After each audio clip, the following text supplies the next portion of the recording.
नमस्कार दोस्तों, सलाम अलैकुम। चरण स्पर्श, जय श्री राम, जो बोले सो निहाल, सत श्री अकाल। दोस्तों, रिकवरी में दर्द एक प्रोत्साहन देने वाला तत्व हो सकता है, इसलिए हमें दर्द का सामना करना टालना नहीं चाहिए। रिकवरी से मेरा मतलब है कि जब हम लोग नशा बंद करते हैं, चाहे कहीं से भी करा हो, और वो जो हमारा टाइम होता है नशा बंद करने का, शुरुआती दौर, या फिर ये भी समझ लो कि शुरुआती ना भी सही तो रिकवरी बन चुकी है, आगे बढ़ रही है, वो दौर, ठीक है ना। इस दौर में जो हमें कठिनाइयां आती हैं, जो दर्द महसूस होते हैं, दर्द से मेरा मतलब कोई शारीरिक दर्द से नहीं है। दर्द का मतलब है जैसे कि परेशानी, दुख, समस्या, प्रॉब्लम, कलेश, झगड़ा, तो ये सारी चीजें क्लीन होने के साथ साथ आती है। या फिर कोई बीमारी हो जाना, जैसे बुखार आ जाना, नज़ला, खांसी, जुकाम हो जाना, और कोई बीमारी हो जाना, कोई इंसिडेंट हो जाना, ठीक है ना। इससे मतलब है दर्द। यानी रिकवरी में दर्द एक प्रोत्साहन देने वाला तत्व हो सकता है। यानी जिस व्यक्ति को अर्ली रिकवरी में दर्द मिल रहे हैं, जो ये कह रहा है नींद नहीं आ रही, परेशान हूं क्या करूं, जो ये कह रहा है पैसे की कमी है क्या करूं, जो ये कह रहा है यार शादी नहीं हो रही है, शादी करनी है, घर वाले शादी नहीं कर रहे, क्या करूं, है ना, जो ये कह रहा है यार भूख प्यास नहीं लगती, जो ये कह रहा है दुनिया अच्छी नहीं लग रही, ठीक है ना दोस्तों। तो ये जो चीजें हैं, ये है वो दर्द। तो ये दर्द, शुरुआती दौर के दर्द मुझे मजबूत बनाते हैं, ताकि मैं आगे किसी भी चट्टान या बड़े पहाड़ का सामना कर सकूं। तो शुरुआत में जो दर्द होते हैं, ये हमें प्रोत्साहित करते हैं, है ना। लेकिन शुरुआती दर्दों से हार कर, घबरा कर, है ना, पराजित होकर, अगर हम अपने विचारों को छोड़ दें, बदल दें, हम अपने दैनिक कार्यक्रम से फिर जाएं, जैसे कि नींद नहीं आ रही है, परेशान है, महीना भर हो गया, और हम सोचने लगे कि किस चक्कर में पड़ा है यार, क्यों रात रात को जाग रहा है, दिन दिन भर परेशान रह रहा है। ऐसा करना, गोली खा के सो जा, नशा नहीं करना ना, गोली खा के सो जाएगा, है ना। तो वो ऐसा सोच सकता है अर्ली टाइम में दर्दों से परेशान होकर। लेकिन नहीं, यही वो वक्त है जो हमारा इम्तिहान का वक्त है। अगर इस वक्त में इन दर्दों से हम हार गए, अर्ली टाइम के दर्दों से, या फिर किसी को गर्लफ्रेंड से धोखा मिल जाता है, ठीक है ना, तो उसको एक अच्छा बहाना मिल जाता है, धोखा, बेवफाई, है ना। तो ये धोखा और बेवफाई बहुत परेशान कर रही होती है उसे। तो ऐसे में वो अपने आप को संभाल नहीं पाता। दूसरे, वो मीटिंग भी नहीं जा रहा। तीसरे, वो दुआ प्रार्थना भी नहीं कर रहा, हिम्मत भी नहीं रख रहा, धीरज भी नहीं रख रहा।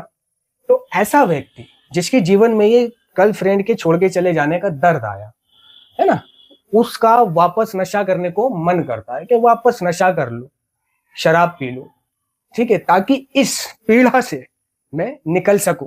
लेकिन दोस्तों, मेरी किसी भी पीड़ा या किसी भी समस्या का समाधान नशा तो है ही नहीं।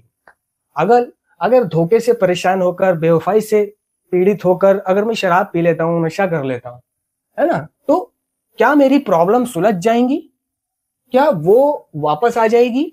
क्या मुझे उससे बेहतर मिल जाएगी? नहीं, बल्कि पीने के बाद मैं अपने आप को रोक नहीं पाऊंगा।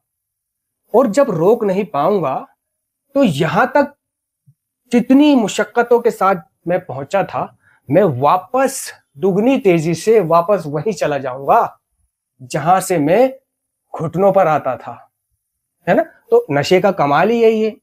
चाहे आप किसी भी सूरत में पियो, दर्द के चलते पियो, परेशानी के चलते पियो, धोखे के चलते पियो, क्रोध के चलते पियो, गम के चलते पियो, ठीक है, सुख दुख के चलते पियो, पीते ही आपको वापस पटक के मारेगा। तो रिकवरी में दर्द एक प्रोत्साहन देने वाला तत्व हो सकता है, इसलिए हमें दर्द का सामना करना टालना नहीं चाहिए। जितने भी दर्द आ रहे हैं, इनका हमें सामना करना है, ठीक है। अब रही बात कि हाँ, अकेले सामना करने की मेरे अंदर हिम्मत नहीं है, तो ये प्रार्थना किस लिए है? ये संगठन, ये समाज, ये स्पॉन्सर, ये मीटिंग्स के सदस्य किस लिए बनाए गए हैं? क्या एक दूसरे की शक्ल देखने के लिए? नहीं, ये इसीलिए तो बनाया गया है, ये संगठन, ये समाज, ताकि मैं इसमें जाऊं, घुलूं मिलूं और शेयरिंग करूं, हल्का महसूस करूं, बातचीत करूं, ठीक है ना। कहते हैं कि भाई शेयर करने से हम तन्हा और अकेला होने से बच जाते हैं। ये प्रक्रिया आत्मा की रचनात्मक क्रिया है। तो जब मैं शेयर करूंगा या दूसरों के अनुभव सुनूंगा, तो मुझे अपने दर्दों से निपटने की हिम्मत मिलेगी, मुझे अपनी समस्या का समाधान मिलेगा।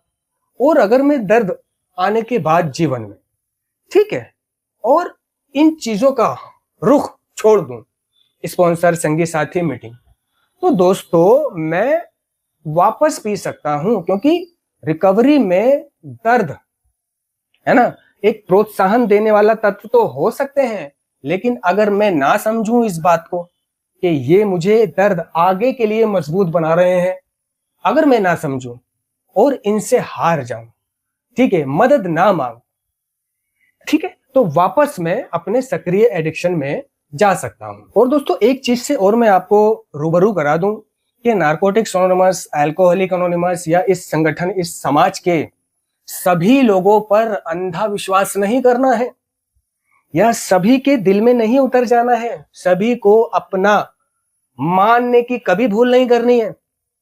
दोस्तों इस संगठन और समाज में हर तरह का व्यक्ति है, अच्छा भी है, बुरा भी है, सही भी है, गलत भी है।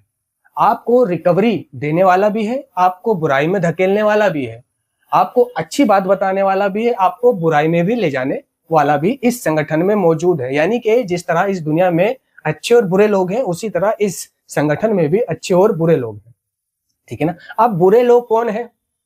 जो तुम्हारे साथ रहते हैं, ठीक है, और तुम्हारी चापलूसी करते हैं, तुमसे खाते हैं, तुम्हारा खर्चा करवाते हैं, फिर तुमसे कुछ पैसे उधार भी मांगते हैं, उधार के नाम पर, ठीक है। और जब तुम काफी दिनों तक, है ना, उनसे मिलना बंद कर दो और उनका फोन तुम्हारे पास आ रहा है, वह कहाँ है, तो इसका मतलब ये नहीं है कि वो तुझसे प्यार करता है, उसे तेरी कदर है। सिर्फ आपको ये नहीं सोचना कि इसका यार फोन आया है, इसे मेरी परवाह है, देख मैं 5 दिन से मीटिंग नहीं गया तो किसी का फोन नहीं आया, किसी ने नहीं पूछा, मगर इसने पूछा, तो क्या है कि मैं उसे एक अच्छा समझ लेता हूं कि भाई यही मेरा साथी है ना, यही है वो बंदा जो सबसे अलग है। नहीं दोस्तों, ऐसा सोचने के साथ साथ कि यही है वो बंदा जो सबसे अलग है, ये भी सोचना है कि वो तुम्हें मतलब के लिए भी फोन कर सकता है कि कहाँ है, आ नहीं रहा यार, मुझे तेरी परवाह है, मैं इसलिए फोन कर रहा हूं यार, मीटिंग आ, कीप कमिंग बैक, है ना। वो बातों में तो ऐसे कहेगा, लेकिन असल मकसद उसका क्या है? तुम्हारी मौजूदगी होने के बाद फिर वही टोपी तुम्हें रखना, वही खाना पीना, वही खर्चा कराना, और वही कुछ जेब खर्ची के पैसे भी मांगना। लेकिन मैं क्या समझने लग जाता हूँ, यार इसने मेरे को फोन करा, ये है बंदा मेरा अपना। तो दो पहलू है दोस्तों, हर बात के मतलब है दो, एक है मुंह में जुबान और लब है दो। हम कुंवारे थे तो मसला एक था, हो गई शादी तो मसले अब हैं दो।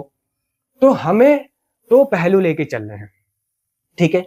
और ऐसा भी होता है कि जो हमारी बॉन्ड में नहीं होता, जो हमारे ग्रुप में नहीं होता, कभी कभी हमारे पास उस मेंबर का भी फोन आ जाता है। यानी महीना, 2 महीना, 3 महीने में एक ऐसे मेंबर का फोन आया जिससे मेरी ज्यादा बातचीत नहीं होती है, और उसका फोन आया, अरे भाई कहाँ है यार, भाई दिखाई नहीं दे रहा यार, मीटिंग करा कर, ये और वो। तो मैं क्या समझ लूंगा, यार बता ये कहाँ, मैं इससे हाथ भी नहीं मिलाता, इससे बात भी नहीं करता था, और यार ये बंदा मेरे को पूछ रहा है। तो मैं क्या सोचूंगा अर्ली टाइम में, यार ये बंदा अच्छा है, ये मेरा अपना है भाई, इसने मेरे को फोन करा है, और जो मेरे साथ रहते हैं उन्होंने फोन तक नहीं करा। तो सिर्फ ये सोचने की जगह कि ये बंदा मेरा अपना है, एक बार ये भी सोच के देखना, होता क्या है कि बहुत सा एडिक्ट खाली होता है, काम नहीं होता, काज नहीं होता, या फिर वो काम काज से फ्री हो चुका है और बोर हो रहा है। तो बहुत सा क्या करता है, मोबाइल निकालता है और किसी का भी मेंबर का नंबर डायल कर लेता है टाइम पास के लिए। बहुत सा ऐसा करता है कि भाई मीटिंग शुरू होने में अभी 15 मिनट है, यानी 7 बजने में अभी 15 मिनट है, तो वो क्या काम करेगा, आफ्टर मीटिंग से आपको फोन कर देगा, है ना, अरे कहाँ है, कैसा हाल है, ये है और वो है, यार तेरी याद आ रही थी, बहुत दिन से तू दिख नहीं रहा था, तो यार तेरे को फोन कर लिया यार, कभी आजा दर्शन दे दे। तो भाई उसने तुम्हें फोन करा, तुम खुश मत हो। जानते हो उसने तुम्हें फोन क्यों करा है? क्योंकि वो अपने 15 मिनट गुजारना चाहता था, 15 मिनट टाइम पास करना था उसे। तुमने उठा लिया तो तुमसे 15 मिनट बात करने लगा, तुम नहीं उठाते तो यही बात वो दूसरे से बोलता, यार मुझे तेरी परवाह है, आ मीटिंग यार, आ चल मैं खाना खिलाऊंगा, ये वो वगैरह वगैरह। नहीं भाई, वो अपना टाइम पास करने के लिए भी तुम्हें फोन कर रहा है। हमें ये भी सोचना है दोस्तों, हर किसी पे अंधा विश्वास नहीं करना।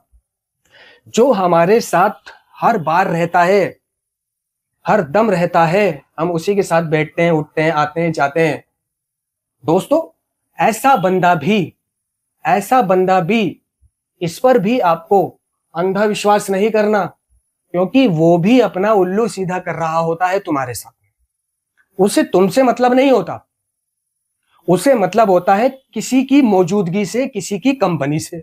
फिर चाहे वो मौजूदगी तुम दे दो, वो कंपनी तुम दे दो, या वही कंपनी वही कसर जो तुम पूरी करते थे कोई और पूरी करने लगे।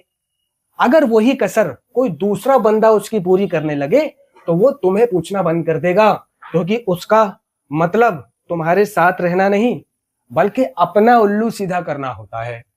ठीक है ना।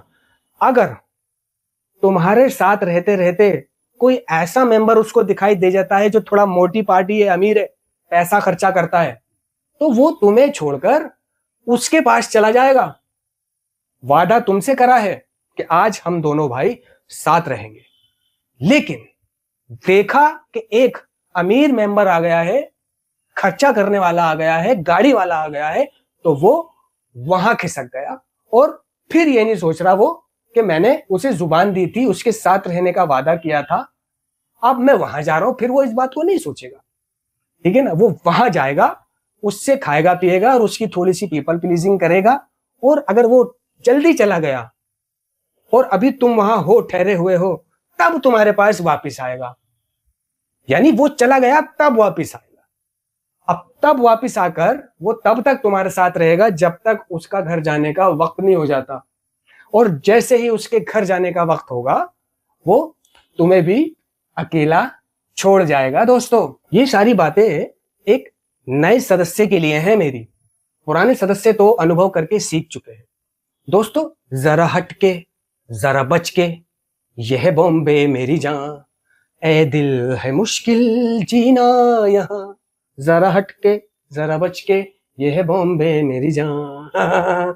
दोस्तों, विश्वास तो करना है, भरोसा तो करना है, लेकिन अंधविश्वास नहीं करना। धन्यवाद।